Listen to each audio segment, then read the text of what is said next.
The saloon was too loud for a proposal, but that didn't stop Preston Blake from slapping a gold coin onto the table and saying loud enough for the whole room to hear, "I'll take her."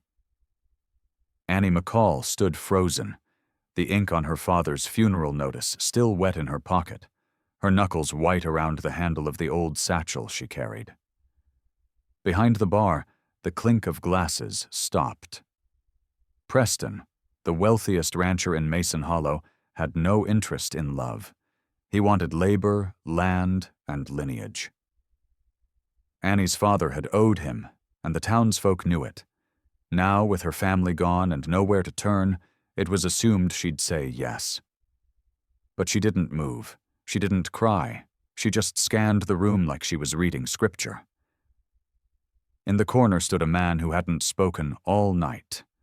Broad-shouldered, dusty, half hidden behind the post near the piano. He hadn't raised a glass, hadn't joined the laughter, just watched. Annie stepped forward, ignoring Preston's smirk and the expectant silence that fell. "I didn't ask to be bought," she said, voice steady, "and I'm not property to be taken." Preston stood, voice rising with heat. "Your daddy made a deal. That land's mine unless you marry me. Simple as that." Annie's eyes burned, but she wouldn't flinch. She turned toward the man in the back. "You there?" she said.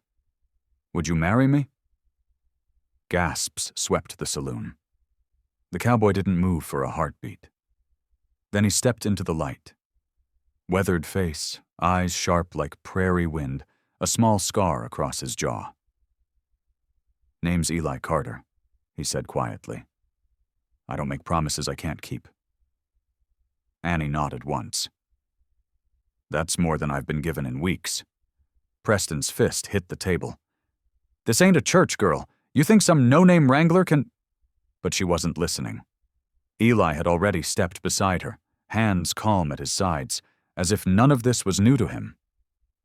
Sheriff Mullins rose from his corner chair, adjusting his badge with a sigh. "Far as I see it, 2 adults can say vows wherever they choose."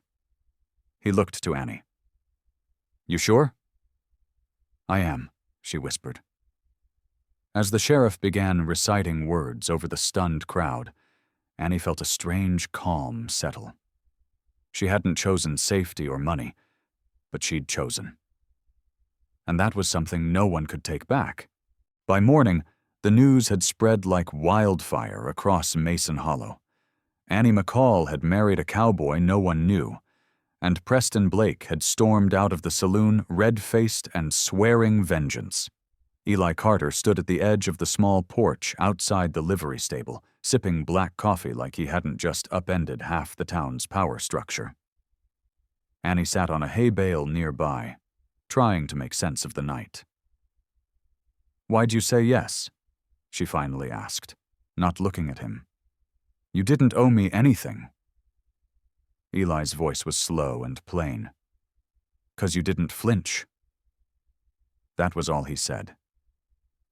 She let the words sit, then reached into her coat pocket and pulled out the folded contract her father had signed, the one that gave Preston claim to the land.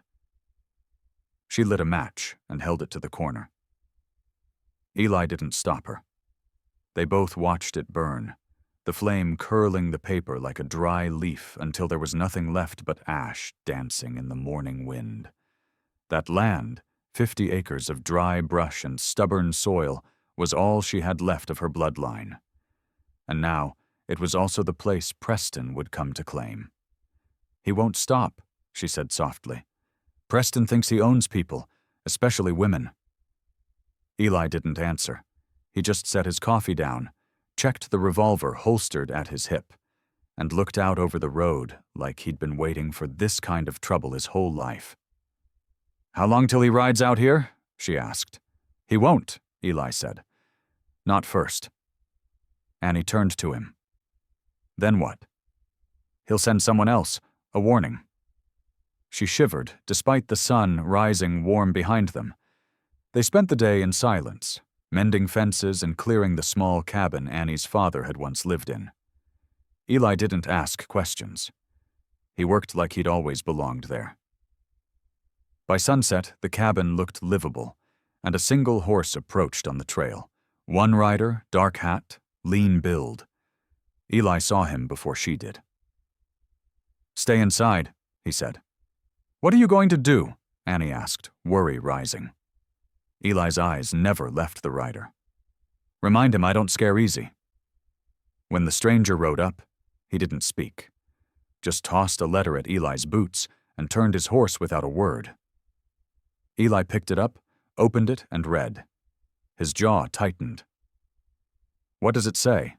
Annie asked from the doorway. Eli held it out. Scrawled in thick, angry ink were 6 words.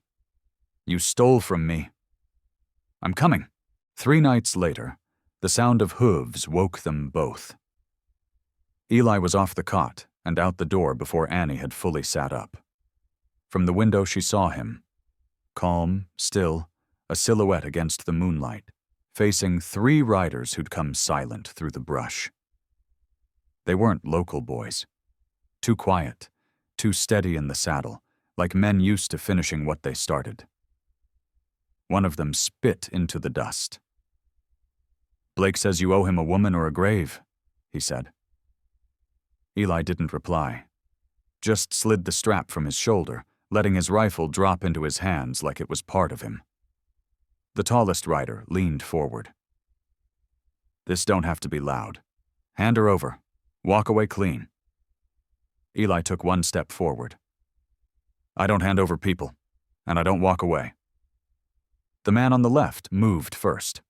A quick draw, practiced, maybe proud of it, but he never cleared his holster. Eli's shot cracked through the night like a whip, and the man dropped sideways off his horse with a grunt. The other 2 didn't draw. They stared at their fallen partner, then at Eli's expressionless face. The tall one nodded slowly. "Didn't say you'd kill for her." "Didn't say I wouldn't." A long silence hung between them, broken only by the shifting hooves of nervous horses. Then the strangers turned and rode off into the black without another word. Eli didn't move. He stood still long after they were gone. Annie came to the door in her nightdress, face pale. "Are you all right?" He turned toward her. "You need to bury the body." "You mean we?" she asked. He shook his head. "Number you do it. You need to understand what he'd have done to you if he'd gotten through." She flinched, but after a moment nodded. Before dawn, she had dug the grave herself, hard, slow work in dry soil. She said no words over him, just covered the man and walked back up the hill without looking back. Eli was waiting with hot coffee.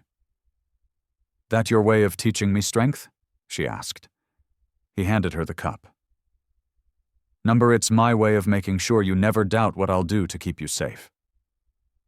For a moment, neither of them spoke. Then Annie said, almost to herself, "He's going to send worse next time." Eli's gaze hardened toward the horizon. "Then we'll be ready." The next day brought no riders, no letters, just heat, silence, and the weight of what Annie had done. She couldn't forget the sound of the shovel hitting bone. Eli worked beside her as if nothing had changed, fixing the barn's broken door, tightening the saddle straps, training the horses to stay calm under pressure. She watched him move, deliberate, unshaken, and wondered where he'd come from before all this. When she finally asked, he just said, "A place where silence was safer than truth." But late that afternoon, a knock came at the cabin door. Annie stiffened, her hand brushing the shotgun by the stove, but Eli raised a hand and opened the door himself. It wasn't Preston.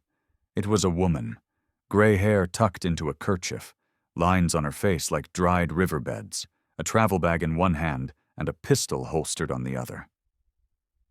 "You Annie McCall?" she asked, voice cracked like gravel. "Yes." The woman stepped in without waiting. "Name's Mercy Talbot. My husband was the last man who tried to stand up to Preston Blake. He's buried out past the cottonwoods."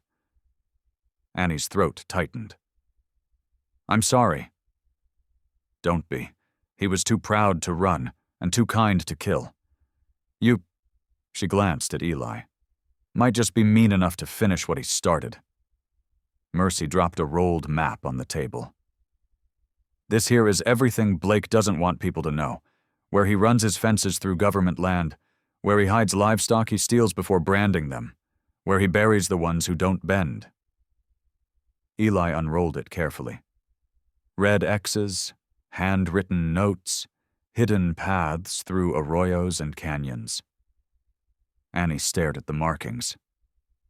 How did you get this? Because I played dumb for 10 years, cleaned his floors, served his whiskey, smiled at his lies. He never saw me as anything but an old widow. Mercy's eyes lit with a quiet fury. I came here because I heard what you did. You made a choice. Most don't. Eli looked up. What's your plan? You burn him down, not with bullets, but with proof. Get this to Marshal Riggins in Larredo. He's been waiting for someone brave or stupid enough to come forward. Annie traced a finger over the inked trail south. That ride will take days. He'll come for us before then. Mercy shrugged. Then buy yourselves time. She turned to leave. And if you die trying, know you weren't the first. But maybe, finally, you'll be the last. As she disappeared down the trail, Eli turned to Annie. We ride at first light, but tonight we dig traps. If he's coming, we'll make sure he bleeds for every step. That night, under a silver-slivered moon, the land around the cabin transformed. Eli led Annie down into the ravine and showed her how to rig wire snares between the rocks. He covered them with brush, taught her how to twist the tension just enough to pull a grown man off his feet. Around the corral, he placed tripwires connected to hanging planks studded with rusted nails. They won't kill, he said, but they'll slow them down. Annie worked without complaint, sweat soaking through her shirt, dirt in her nails, a grim determination sharpening every movement. For the first time since burying her father, she felt like the land was fighting back with her, not against her. How many traps did you set back in your day? She asked. Eli didn't answer at first. Then he said, enough to survive. Not enough to forget. Before dawn, they were back in the cabin, rifles loaded, saddlebags ready. The map from Mercy lay folded inside Annie's coat, just over her heart. We ride for Larredo, Eli said, cinching the saddle. We stop only if they force us. Annie nodded. And if they catch us? Then we make sure they regret it. But the moment they reached the first ridge, 2 riders appeared on the trail ahead, shadows silhouetted by the rising sun, both armed, both blocking the way south. Preston knew we'd run, Annie whispered. Eli's eyes stayed locked on the figures. He counted on it. Then from the brush behind them came more hoofbeats. 4 riders, surrounded. Annie's pulse thundered in her ears. They boxed us in. No, Eli muttered, reins tightening. They drove us right where they wanted. A gunshot cracked, and the bullet slammed into the dirt near Eli's horse.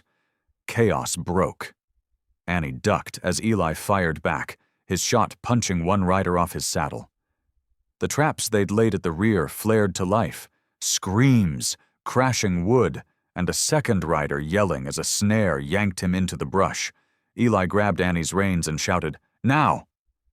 They tore off across the ridge, past the stunned front guards, Annie firing once, striking the boot of a man trying to mount, and then they were in the open. Dust roared beneath them, gunfire echoing behind. By the time they reached the canyon mouth, Eli looked over. "You hit?" "No," she shouted. "You?" "Not yet." Then his face went still. He reached into his shirt and pulled out the map. Blood soaked one corner. "They got the map," he said, breath-catching. Annie looked down. "You're bleeding." He smiled grimly. "Just a graze." But she knew better. That wound was deep, and they were only at the beginning. The canyon swallowed them in shade, the narrow walls rising high on either side like ancient stone guardians. Eli's breathing grew shallow, every bump in the trail drawing a wince from his lips. Annie rode close, one hand on the reins, the other pressed to the blood-soaked cloth he'd wedged under his ribcage. "You're fading," she said, not as a question. "I've ridden worse," he muttered, though his grip on the saddle horn told another story. Behind them, no sign of pursuit yet, but they both knew it was coming. Preston Blake had lost a man to their traps. He wouldn't let that stand. "We'll reach the trading post by dusk," Annie said. "There's a doctor there, or at least a drunk with a knife and clean thread." Eli's lips twitched. "Sounds trustworthy." She kept her eyes on the trail. "Better than bleeding out on the rocks." The hours passed slow, cruel. The map, tucked inside her coat, grew heavier with each mile.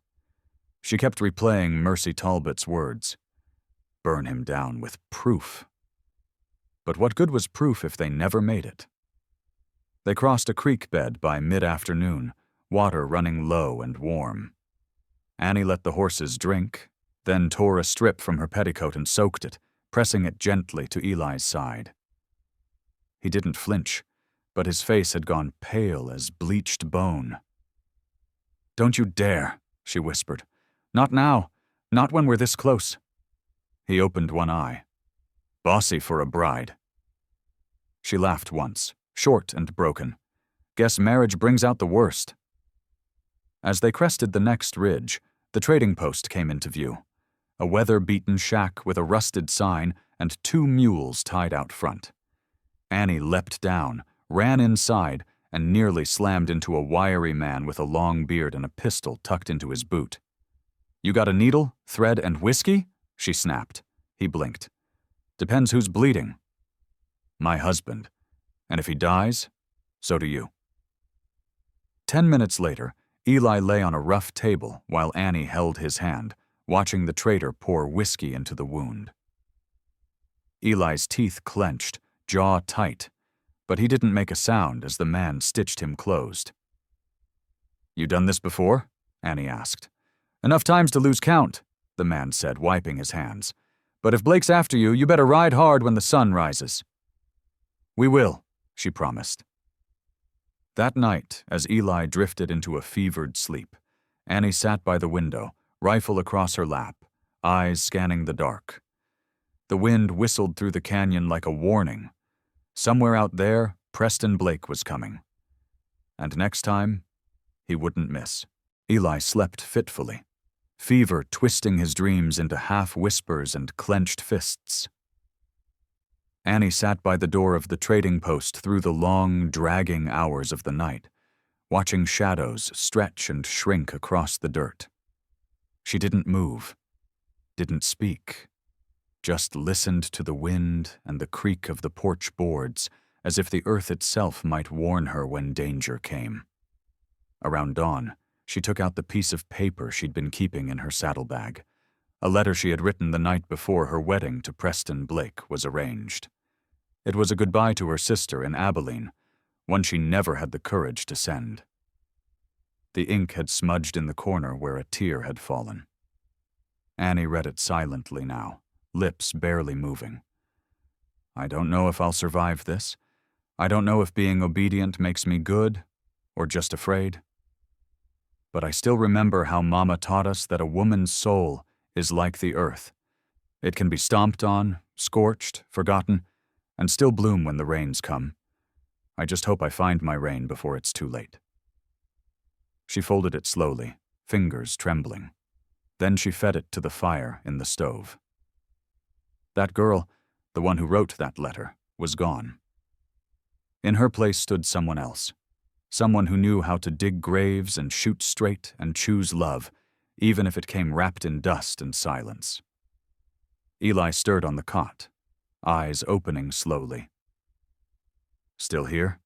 he murmured. "I'm hard to shake," she said, moving beside him.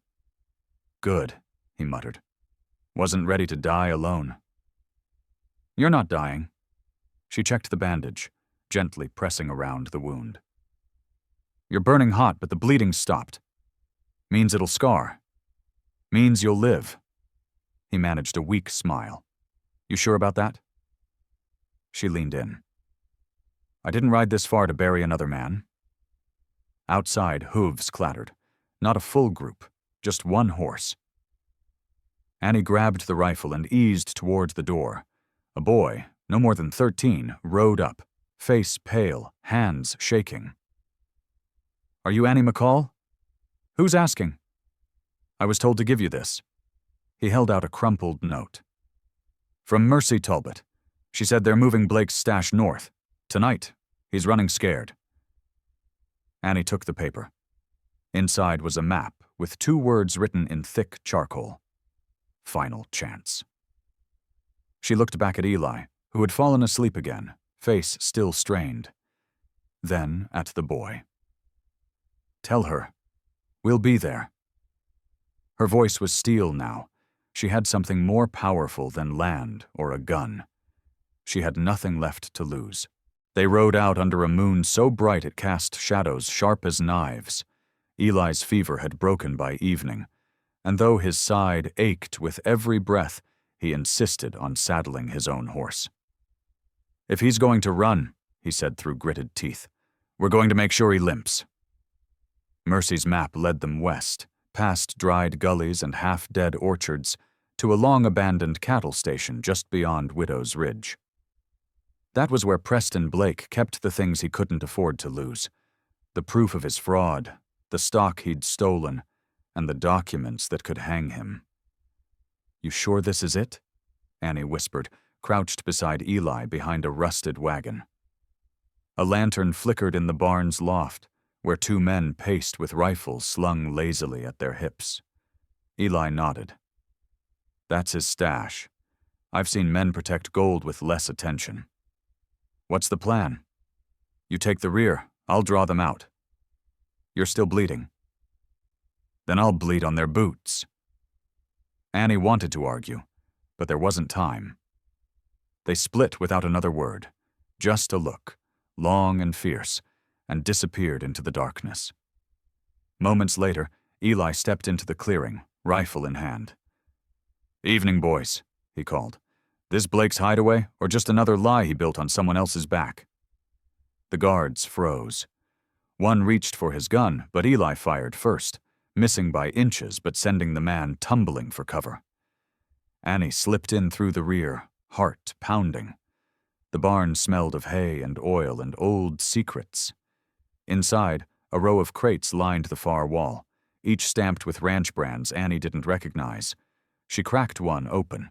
Branding irons, deeds, stolen army rations, forged ownership papers, everything Mercy had promised. She lit a lantern, smashed it on the floor, and dropped a match. Flames roared to life. Outside, the guards shouted. Eli backed toward the entrance, firing one last round to keep them pinned before turning and running, just as Annie burst through the barn doors. Together they dove behind the ridge as the fire lit the sky, heat licking the heavens, smoke curling like a signal to every lawman within 50 miles. That was everything, wasn't it? Eli panted. Everything he couldn't buy or bury. Annie didn't answer.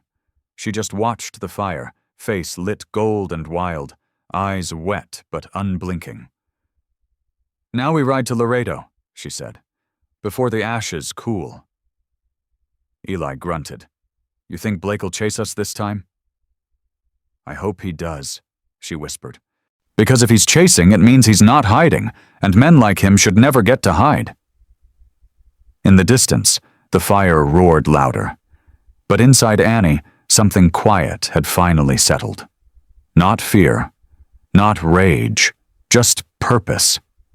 By the time they reached Larredo, the sun hung low and angry in the sky, painting the dust in blood-red streaks. Annie and Eli rode into town like 2 ghosts, grimy, silent, and watched by every eye along Main Street. Word had spread. Preston Blake's barn had burned, His guards scattered, his secrets stolen. Now the two who lit that match had come to finish what they started. They tied their horses outside the marshal's office, where a rusted bell hung like a warning. Inside, Marshal Riggins looked up from a stack of wanted posters, his face folding into a curious scowl. "You two look like trouble?" Annie tossed the scorched ledger onto his desk. "Not trouble." Justice Riggins flipped through the pages, eyes narrowing with each document. "Blake's brands on military cattle? Fake deeds with forged signatures? Damn." He set the papers down slowly. "You sure this is real?" "We burned the rest," Eli said flatly. "That's what survived." Riggins sat back in his chair. "You know he'll come for you. A man like Blake doesn't take loss lightly." "We're counting on that," Annie said. "He's already sent killers. They failed." The marshal's jaw worked side to side. "You want protection? You've got it. But if this turns into a war, I won't be able to hold the line." Annie stepped closer. "This town already chose a side when they let Blake run wild. All we're asking is that you don't stand in our way." Before Riggins could answer, the front door slammed open. A rider, breathless and dust-covered, burst in. "He's here. Blake just crossed the South Trail with 6 men. They're riding hard." Riggins grabbed his rifle and stood. "Then this is happening now." Eli loaded his revolver, eyes calm. "Where do we stand?" "You take the alley behind the old church," Riggins barked. "I'll cover the front." Annie took her place beside Eli, rifle tight in her grip. "You scared?" she asked. "Not with you next to me." They moved into position as hooves thundered into town. Preston Blake rode at the front, face twisted with fury, shotgun across his lap. "Where is she?" he roared. "Where's the girl who burned what's mine?" Annie stepped from the shadows, rifle raised. "I'm not yours, never was." That lie's over," she said coldly, "and I've got law at my back now." Behind her, Riggins and his deputies stepped into view, rifles drawn. For a moment, Blake hesitated. Then he reached for his gun. 2 shots rang out, one from Annie, one from Eli. Preston Blake fell hard. The dust swallowed his scream, and the silence that followed felt like the end of something old and the start of something true. They buried Preston Blake on the edge of Larredo, not out of honor, but necessity. No one came to mourn him. No preacher said words. Just a hole in the hard ground, a marker left blank, and the quiet acknowledgement that something cruel had been removed from the world. The marshal's office filed the documents Annie had delivered, and by dusk, the land her father once fought to keep had been declared rightfully hers. But it wasn't the paper that made it feel real. It was standing on that soil again, days later, beside Eli, watching the wind move through the tall grass like breath returning to a body long asleep. The cabin still stood, battered but stubborn, like the woman who'd refused to be sold into silence. "It's yours now," Eli said, leaning on the fence post, side still stiff from the wound.